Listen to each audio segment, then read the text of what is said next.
Okay? Okay, lines composed, this is on page 792, 793. Memories, right? We want to look at line 22 on 792. He was at the banks of the Y. 1798, I think, is when the French Revolution started. There's apparently some fake Lady Gaga lecture that's running around campus on YouTube or something about French history. Somebody know about this? Oh, is it like a parody, like they used the song? Yes. I need to watch that. We watched it last year. Is it 1798 that's the French Revolution? I didn't. Oh, it didn't work. Okay. Maybe it won't help. It was really weird. Yeah. Just strange. Okay. Well, I think 1798 is the year of the French Revolution. It is? Thank you. Okay. Okay, I'm terrible with dates. 1798, but he's revisiting it, and he says he was there 5 years before, which would be 1793. Thank you, 1793. And he says in those 5 years, it's not like he was completely absent in those 5 years, right? He says these beauteous forms, this is line 22, the indented part on 792. These beauteous forms, through a long absence, have not been to me as is a landscape to a blind man's eye. If a blind man goes to a museum and is put in front of a landscape painting, he's not going to see it, right? But he says it's not like that. It's not like I was blind. But oft in lonely rooms and mid the din of towns and cities and slamming doors, I have owed to them in hours of weariness sensations sweet, felt in the blood, felt along the heart, passing even into my purer mind of the poet with tranquil restoration. Now we'll talk about the sublime further down, but he says he can remember. He has been able to remember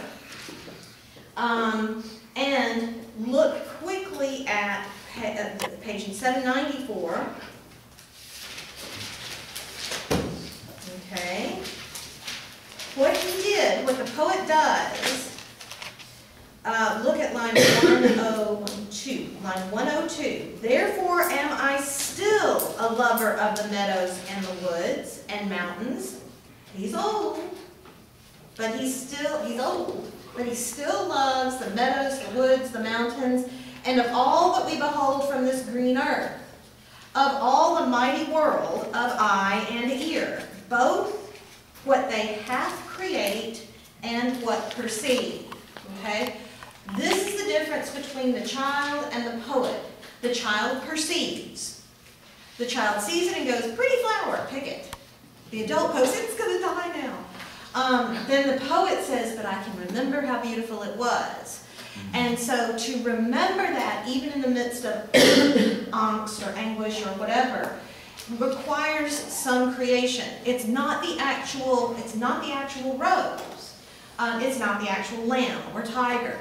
The poet half creates and half perceives. He saw the beauty, and then he recreates it on paper in a poem, and then that poem can give him hope for future years.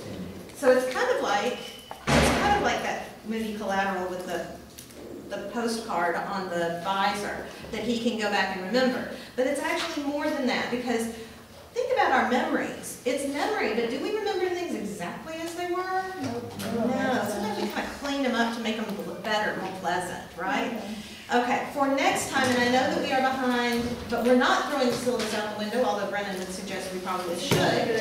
We're not throwing the syllabus out the window. Next time we will talk about, on Monday, we'll finish Tintern Abbey.